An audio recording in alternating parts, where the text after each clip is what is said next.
My husband cheated on me with a stripper, and then he threw a birthday party for me where he announced that she was pregnant with his child. His sister helped me expose him in front of his family. My husband Jacob and I have been married for 8 years. Our relationship began when I was 28, and I was grieving the loss of my father. Losing a parent leaves you with an overwhelming sense of loneliness and emptiness. Emotionally, I was in a very dark place. That's when Jacob entered my life, a charming older man who always seemed to know the right thing to say to lift my spirits. In the beginning, ours was a rather cliched story, and perhaps that's why I fell head over heels in love with him. At the time, he was everything I was looking for in a man: reliable, caring, and attentive. We went on amazing dates, and he always acted like a true gentleman. My mom was thrilled with him from the start. When I met his parents, there was some initial tension between us because we came from different ethnic backgrounds, but over time, they really warmed up to me. His sister Emily and I hit it off right away and became very close. We regularly spent time together, often going shopping or out to lunch. Emily became the sister I had always dreamed of but never had. We shared everything with each other, and sometimes I felt immense gratitude for having her in my life. Jacob and I were still in the honeymoon phase when he suddenly decided to propose. He completely caught me off guard by throwing a proposal party and inviting all our loved ones. Without hesitation, I said, yes. I still remember the smiles on our relatives' faces as they kept saying that Jacob and I were made for each other. I admit, for a long time, I fully believed that too. The wedding went off without a hitch, and we spent our honeymoon in Mexico. However, when we returned home, reality hit us hard. Moving into his house turned out to be a challenge because he was very attached to his belongings and didn't want me to change anything in his living room or bedroom. I tried to compromise by suggesting we gradually incorporate my style into the house so he could get used to it. But soon a new issue arose. He didn't like the size of my wardrobe.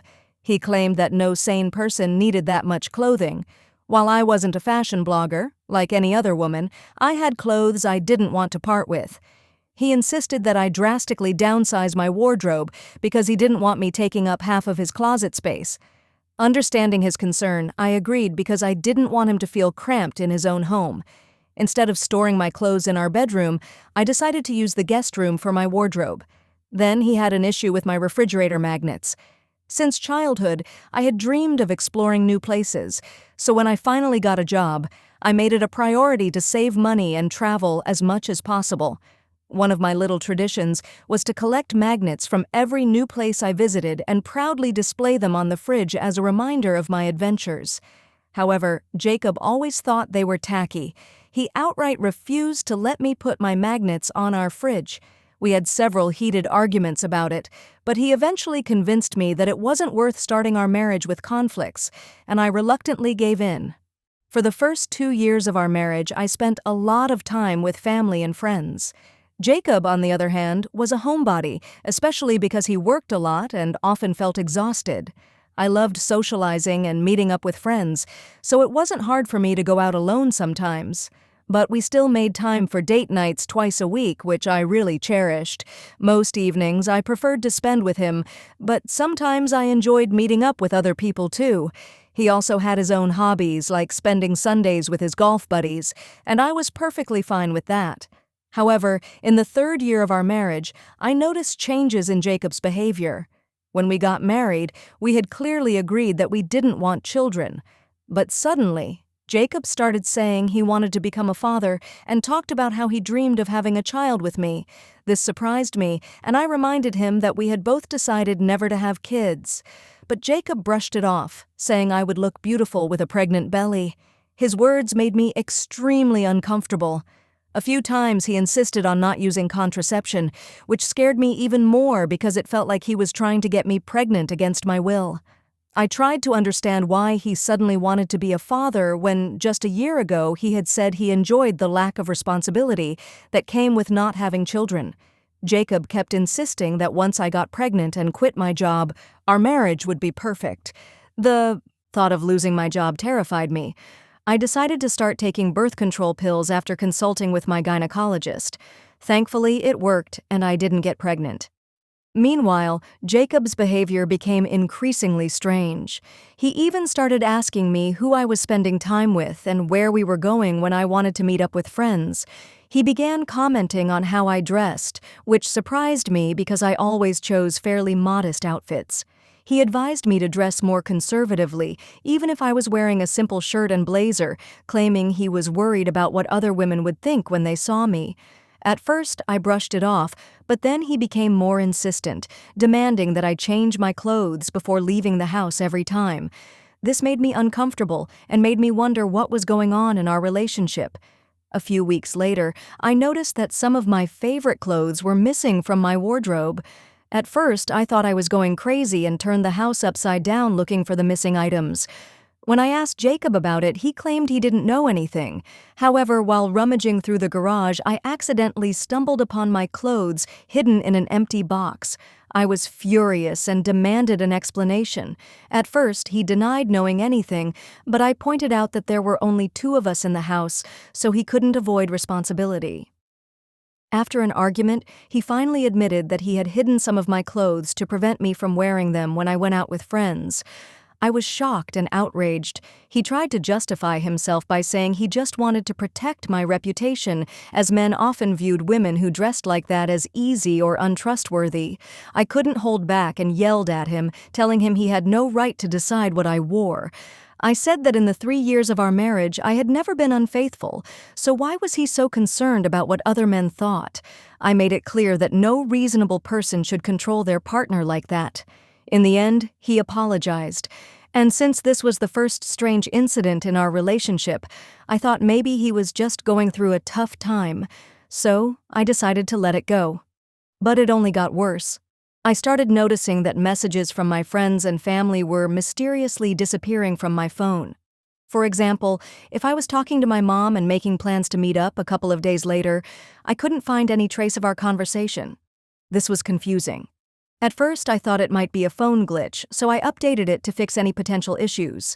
Then one of my friends called to tell me about a small party she was planning for her close friends and asked if I could come. She mentioned she would send an invitation soon. However, I never received it on my phone. When she called later to ask why I hadn't responded, I explained that I hadn't gotten any messages from her after our call. Only at her party that weekend did she show me that she had indeed sent me an invitation, which I never received. This was very strange and unsettling. I started suspecting that my phone had been hacked and decided to buy a new one. I tend to get emotionally attached to things, so I didn't want to sell my old phone in case it could be fixed. All this time, I had been telling Jacob about the strange things happening with my phone, and he seemed just as puzzled as I was. However, on the day I bought the new phone, I didn't think to mention it to him. That night, I woke up feeling very thirsty and went to the kitchen for water. When I walked into the living room, I caught my husband sitting on the couch with both of my phones in his hands. It took a few seconds for my eyes to adjust to the dark, but when they did, I saw that he was going through my phone. I was stunned and outraged and loudly asked him what the hell he was doing. He flinched, clearly caught off guard by my sudden appearance. Then he started rambling excuses, saying I had bought a new phone without telling him. He kept saying he should never have trusted me.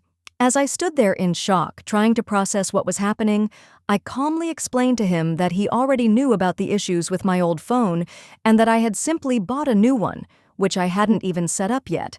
I told him he could have just waited for me to tell him about it the next day. I asked him again what he was doing with my phones in the middle of the night. Hesitantly, he tried to explain that he was just checking if there were any issues with my phone. I snatched the phone from his hand and noticed he had opened my chats on the old phone. It hit me like a lightning bolt. It was Jacob who had been deleting my messages, which was why I hadn't been receiving invitations from friends and family. Meanwhile, he kept insisting that he couldn't sleep, so he came out to watch TV and then accidentally stumbled upon my new phone on the nightstand and decided to check it out of curiosity. He claimed he was also checking my old phone to see if there were any issues I might have missed. I stared at him with a blank expression and directly asked if he had been deleting my messages from my phone. Hearing this, Jacob became nervous and vehemently denied it, calling the very idea absurd. He insisted he would never do such a thing. However, despite his denial, I couldn't shake the uneasy feeling that something was wrong. I pointed out that he had clearly been going through my messages in the middle of the night, so his denials didn't make sense. I couldn't understand why he would do this to me. I didn't tell him that, because he had been deleting my messages. I hadn't been able to meet up with friends or family. It felt like a betrayal, and I couldn't figure out why he was so subtly sabotaging my relationships with my loved ones. I couldn't even look him in the eye anymore. I felt disgusted and decided to trust my instincts. I told Jacob he had crossed a line this time, and I needed some space. I started packing my things, intending to stay with my mom for a while. He begged me not to leave, finally admitting that he had been deleting my messages just to spend more time with me. I couldn't understand how he could justify such an invasion of my privacy, especially since I already spent plenty of time with him. Later, when I shared this with my mom, she agreed that his behavior was really strange. However, she also said I was lucky to have a husband who still loved me so much after all these years, even if his actions were misguided. Despite her words, I couldn't shake the feeling of betrayal and unease. My husband kept calling me like crazy and sending endless messages. The texts ranged from apologies to accusations that I had made him think I was cheating on him. For the next few days, I kept my phone off and tried to distract myself by helping my mom around the house. I don't know why, but on one hand, I felt like something was off with Jacob, but on the other hand, I didn't know what to do about it. It felt like I was afraid to admit the truth to myself. Thankfully, Emily came to support me. She was also shocked by what her brother had done to me. I know many of you might think that, of course, she would side with her brother because they're close relatives. But Emily is a true girl's girl who always stands up for women. She assured me that my feelings were completely valid because no husband should wake up in the middle of the night to check his wife's phone and react the way Jacob did, especially if I had never given him any reason to doubt me. She agreed that something was off and promised to get to the bottom of it by talking to him. After talking to Emily, I felt better and hoped she could talk some sense into Jacob. I turned my phone back on after talking to her, feeling much calmer. However, I was bombarded with angry messages from Jacob. He was acting like a completely different person, and in some messages he even threatened to file for divorce and leave me with nothing, as he claimed my father had done. This was completely unlike him, and I couldn't figure out what I had done to make him so angry. I also noticed that there were no new messages that day, so I thought maybe he had realized his mistake and felt guilty. I hoped he would eventually call and we could work things out. However, 2 days later, Emily called me with news I probably wouldn't like. When Emily arrived, she looked furious and showed me photos on her phone taken near Jacob's house. The pictures showed a young blonde woman entering our home. I couldn't understand what it meant, and then Emily said that Jacob was cheating on me. I felt like all the air had been knocked out of my lungs. I just shook my head as Emily continued to explain that she had been watching this woman for the past 2 days, seeing her come in and out of Jacob's house, and suspected that her brother was having an affair. I was shaking and felt nauseous. Emily tried to hug me, but I pushed her away and ran to the bathroom. The world was spinning around me, and I felt a dull ache in my head. I couldn't stop thinking that this couldn't be happening and that there must be a simpler explanation. When I came out of the bathroom, Emily looked worried, and my mom, whom Emily had filled in, was looking at me with anger. I tried to laugh it off and tell them it was probably a maid or one of Jacob's colleagues. But the more I tried to explain why such a young woman would be coming to my husband while we were fighting, the more pitifully Emily and my mom looked at me, and I started feeling sick. Again. My mom gently sat me down on the couch, but I just kept staring at the floor. Emily said she also wanted to believe her brother wasn't cheating on me, but the evidence suggested otherwise. She asked if Jacob had contacted me in the last 2 days, and I shook my head. She stayed silent, and then a wave of tears hit me. I can't describe the overwhelming sadness you feel when you realize your marriage is over. All I can say is that Emily and my mom were there for me, sitting right on the floor and comforting me, each in their own way. When I finally calmed down a bit, my mom said she was sorry she had hoped my cowardly husband could change and promised to help me find a good divorce lawyer. Emily agreed and said she was going to dig deeper into the mysterious woman to see if it could help me in the divorce. I just nodded. All I wanted was to sleep, so they left me in bed to pretend like it was all just a bad dream. However, like anyone who's been cheated on, I woke up with a dull ache in my chest, and it slowly dawned on me that the love of my life had betrayed me. Emily sent me the photos of the woman entering our house, so I zoomed in as much as I could to see how young she was. I couldn't believe my pathetic husband, instead of talking to me like a normal person, had decided to hook up with some random girl. This made me even angrier. If my husband thought he could do whatever he wanted and I'd just crawl back to him, he was in for a big surprise. I decided to file for divorce and take everything I could from him. My mom and I started looking for good divorce lawyers in our area to set up consultations. Emily kept calling to check on me. When I chose a lawyer, the first thing he said was that we needed to hire a private investigator, PI, to gather as much evidence as possible to help me get the most favorable terms in the divorce. The PI's services weren't cheap, but I didn't mind spending the money if it would teach Jacob not to mess with me. During all this time, Jacob only texted me twice. Both times he asked if I was ready to apologize to him. Those messages only made me angrier. I had so much I wanted to say to him, but I knew that if I let it all out now, he'd find out about the divorce too early, and I wanted to see his reaction when I handed him the papers. Jacob never bothered to come to my mom's house because, in his mind, he still thought his behavior about my phones was completely justified. Meanwhile, my lawyer informed me that the PI had gathered a lot of compelling evidence. It became clear that Jacob's relationship with this young woman seemed serious, as they were seeing each other almost every day. This made us think it wasn't just a fling but an affair that might have been going on for a while. Emily also found out, after a few hours of online digging, that the young woman's name was Georgina. She was only 23.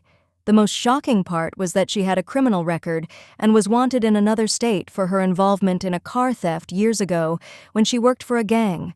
This meant my husband was having an affair with a potential criminal, which was incredibly unsettling to realize. Georgina was now working as a stripper and, no doubt, lying to everyone about her past. Emily and I discussed the situation and agreed that Jacob needed to know the truth. We decided to arrange a secret meeting with my in-laws without Jacob's knowledge so I could tell them everything. At first, Jacob's parents, who had no idea about our marital problems, were shocked by what they heard. They told me Jacob had been lying to them for weeks, assuring them everything was fine at home. Emily also showed them the photos of Georgina, and we had additional evidence gathered by the PI.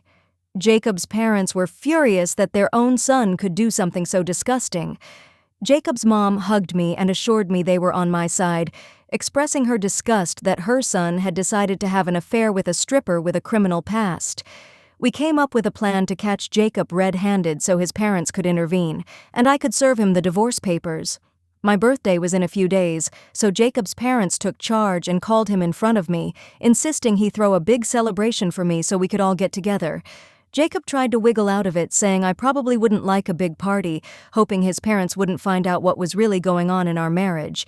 But his dad insisted, saying he had already spoken to me and that I had said I wanted to celebrate my birthday. Jacob looked stunned when his dad mentioned this, but eventually agreed to his parents' demand to throw me a birthday party. Throughout the conversation, he never mentioned that I wasn't living with him or that he was seeing another woman. Later, Jacob tried to reach out to me, but I didn't respond. Then he sent me a message saying he wanted to throw me a birthday party and hoped we could leave the past in the past for his parents' sake.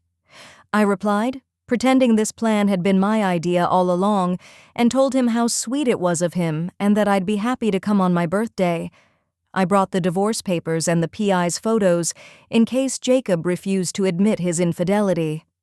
When my mom and I arrived at Jacob's, he didn't even try to hug me, just gave me and my mom a dry smile. We walked into the house and saw that he hadn't even tried to decorate for the party.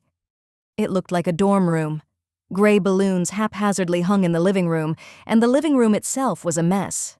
I went into the kitchen and saw a pile of dirty dishes.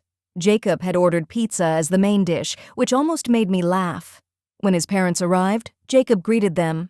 We all pretended nothing was wrong, waiting for the right moment to confront Jacob with the truth. When Emily arrived, she brought me gifts, and then we all sat at the table, pretending to have casual conversations. We cut the cake and everyone congratulated me on my 36th birthday. Then Jacob stood up and said he had something he'd been wanting to share and thought this was the perfect moment. Jacob started by saying that no one knew this, but he had been unhappy in our marriage because I had supposedly emotionally abused him and never considered his feelings. He claimed I had manipulated him, made him doubt himself, and had never been a good wife to him.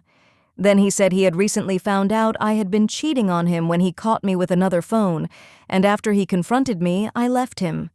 He paused for dramatic effect and continued, saying that if it weren't for Georgina, he wouldn't have been able to survive the last few months of our crumbling marriage. He told everyone how he had met her 6 months ago and how one thing led to another, making him realize how badly I had treated him.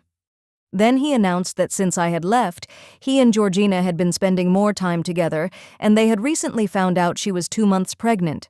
My eyes widened in shock because this was new information I wasn't prepared for. I turned to Emily, and her mouth was also open in disbelief. Jacob kept talking, saying I had failed as a woman by not being a good wife to him, but he was lucky to have met Georgina and now hoped his parents could accept her. My mom, who had been holding back her anger until then, finally snapped. She stood up and threw a glass of Sprite right in Jacob's face, yelling at him for being a piece of trash. Jacob looked stunned, and Georgina looked scared. Then Emily shouted at Jacob that his game was over and that we all knew about his affair with this woman. Emily went on to tell him everything she had found out about Georgina, including that she was wanted in another state for car theft. I can't describe the satisfaction of watching the color drain from my husband's face as he started to panic. That's when I realized it was the perfect moment to serve him the divorce papers. I pulled the documents out of my coat, walked across the table, and handed them to him. I declared that it was over, and that now that he had publicly admitted to cheating, I was going to take everything he had. My mom and I apologized and left, leaving his parents and Emily to continue yelling at him. I was finally ready to be done with him and his drama and wasn't going to stay there a minute longer. On the drive home, my mom kept saying how proud she was that she had raised me to be such a strong woman. I don't know exactly what Emily and his parents said to Jacob, but it must have been something serious because he wouldn't stop calling and texting me, begging to talk. The next morning, I woke up to almost 80 messages from Jacob, pleading for me to come back to him and promising to change. He wrote that he was willing to go to couples therapy and that if I really loved him, I shouldn't give up so easily. If you had asked me a year ago if I ever thought I'd divorce Jacob, my answer would have been no. But now everything had changed, and I knew I was on the right path. Even though my mind knows I'm doing the right thing, my heart still feels sadness for him, especially when I see his desperate messages about how he can't live without me and how he always dreamed of growing old together. But I can't trust my heart, so I know I did the right thing by exposing my husband's double life to his family and finally filing for divorce. So I suggest you share your thoughts in the comments, and let's move on to the update. Update 1. I've received tons of messages criticizing me for even considering forgiving this terrible man. I hear you guys. I'm not going back to Jacob. I admit, when I wrote that post, I felt a little guilty. But now the guilt is gone, and I won't let my husband's stupid words affect me anymore. Many of you say I should just block him, but I can't. My lawyer advised me to keep all lines of communication open until the divorce is finalized. Many of you also pointed out that Jacob is still lying and likely had been having an affair with Georgina or another woman for a long time, which is why he became so controlling and possessive. Update 2. It's been a few months since my last update. For those who asked, I got tested for STDs. I'm happy to report everything came back clean. Now, about the divorce, it's still ongoing. Jacob's lawyer keeps making excuses to drag out the process, which is incredibly frustrating, but my lawyer and I aren't giving up. Jacob's lawyer is trying to make sure I get nothing, but I paid for all the repairs in the house during our 3-year marriage. I painted the walls myself and renovated the basement so he could have his man cave. I paid for half of his car loan and bought groceries every week. So I deserve my share, and we're going to make sure I get it. Emily and Jacob's parents have stayed in touch with me. Last month I met up with Emily and she shared some exciting news. She's engaged. The wedding is in a few months and she's already invited me. I'm not sure if I should go because I don't want to run into Jacob, but Emily insists she wants me there on her big day. Emily also told me that Jacob and Georgina broke up. Apparently, after the scandal at my birthday party, Georgina admitted to him that she had been sleeping with several men, so there was no guarantee the baby was his. After that, she ran off with another man, God knows where, probably scared we might call the police. Jacob is devastated and blames me for everything, but his parents have scolded him again and reminded him that he's the only one to blame. Honestly, I don't care about his feelings or their breakup, and I hope in the next update I can talk to Jacob's parents and hopefully get them to help me convince him to finalize the divorce as soon as possible so I can finally move on. Update 3. Guys, I did it. I'm divorced. I can't believe I'm finally free. Jacob and his lawyer did everything to drag out our case, but the judge got tired of it. In the end, Jacob agreed to give me everything I asked for. As it turned out, Jacob's parents talked to him again and threatened to cut him out of their will if he didn't finalize the divorce and stop these months of petty arguments. I'm incredibly happy, and tonight I'm finally going out with my friends to celebrate. I've also invited Emily. I want to thank everyone who followed my story and sent supportive messages throughout this journey. So, as always, let me know what you think about this whole story in the comments. My take: their marriage was probably over the moment he wanted a child and I didn't. When two people's future plans don't align, especially on something as serious as kids, it's already fatal. Thanks for watching this video to the end. Let me know if you agree with me. Also, check out our previous videos, which you'll find here, and good luck.